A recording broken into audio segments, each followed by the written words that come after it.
আসসালামু আলাইকুম। সবাই কেমন আছেন? আশা করছি ভালো আছেন। নিয়ে আসলাম নতুন একটা ভিডিও। শরীর বেশি একটা ভালো না থাকার কারণে ইদানিং ভিডিও করতে পারছি না।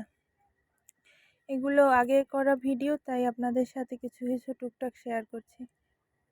তো মাঝে মাঝে এমন শরীর খারাপ লাগে যেটা বলার বাহিরে। এখন যেহেতু আমি প্রেগনেন্ট, তাই শরীরটা বেশিই খারাপ।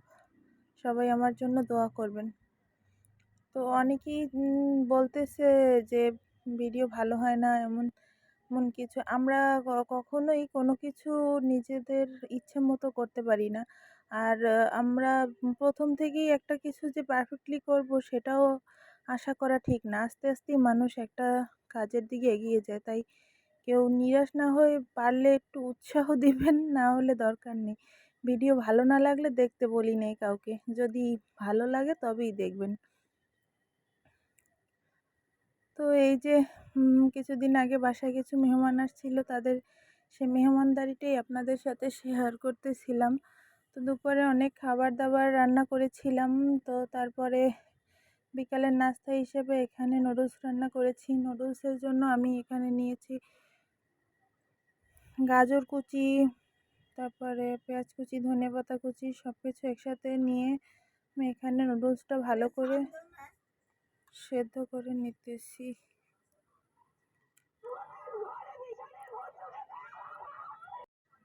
তো এই যে নুডলসটা রান্না করে নিচ্ছি, এবার সেদ্ধ করে নিয়েছি।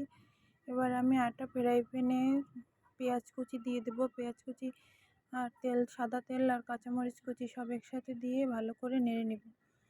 কিছুক্ষণ নেড়ে নেওয়ার পরে যখন পেঁয়াজটা একটু হালকা ভাজা ভাজা হবে, তার ভিতরে দিয়ে দেবো আমি ডিম।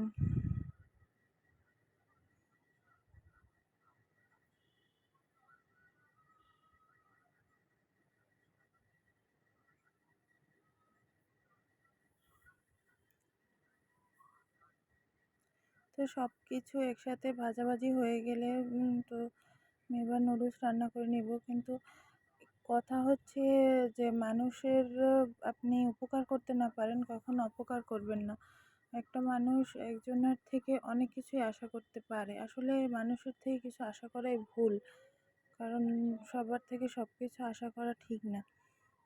তো কি বলবো, যাই হোক, বেশি কিছু বলতে চাই না আমি। তো এই যে আমাদের মেহমানদারি চলতেছে, তো আমি এখানে গাজর আগে থেকেই ভাপানো গাজর দিয়ে দিয়েছি। তো গাজরটা দিয়ে ভালো করে লবণ দিয়ে দিয়েছি। লবণ দিয়ে কিছুক্ষণ পরে আমি এখানে ডিম অ্যাড করে দিব।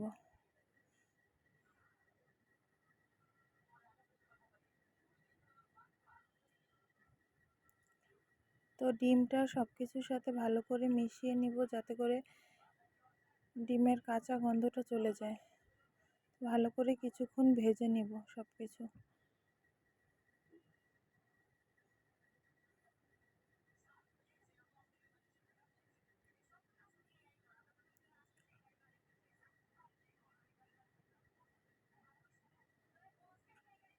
তো সব কিছু এক এক করে ভাজা হয়ে গেলে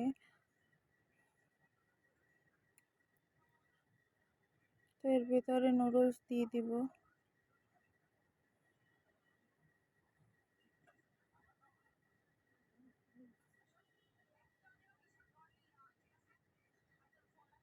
তো আরও দিব টমেটো কুচি।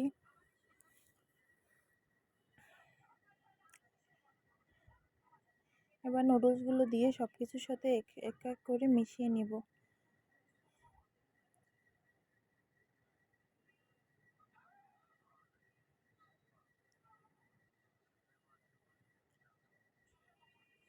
আমি নতুন ভিডিও বানাচ্ছি, তো চেষ্টা করতেছি ভালো করার। তো আপনাদের আশ্বাস থাকলে আরও ভালো করতে পারবো ইনশাল্লাহ সামনে। এখন যেহেতু অসুস্থ, তাই নতুন নতুন ভিডিও বানাতেও পারছি না, আর আপলোডও করতে পারছি না। সুস্থ হয়ে ইনশাল্লাহ সবার সঙ্গে শেয়ার করব। তো এদিকে আমি দুধ চা বসিয়ে দিয়েছি। তো ভালো করে এই যে আমার চা কমপ্লিট। এবার সবাইকে সার্ভ করব। তো আজকে ভিডিওটা এ পর্যন্তই। সবাই ভালো থাকবেন। আল্লাহ হাফেজ।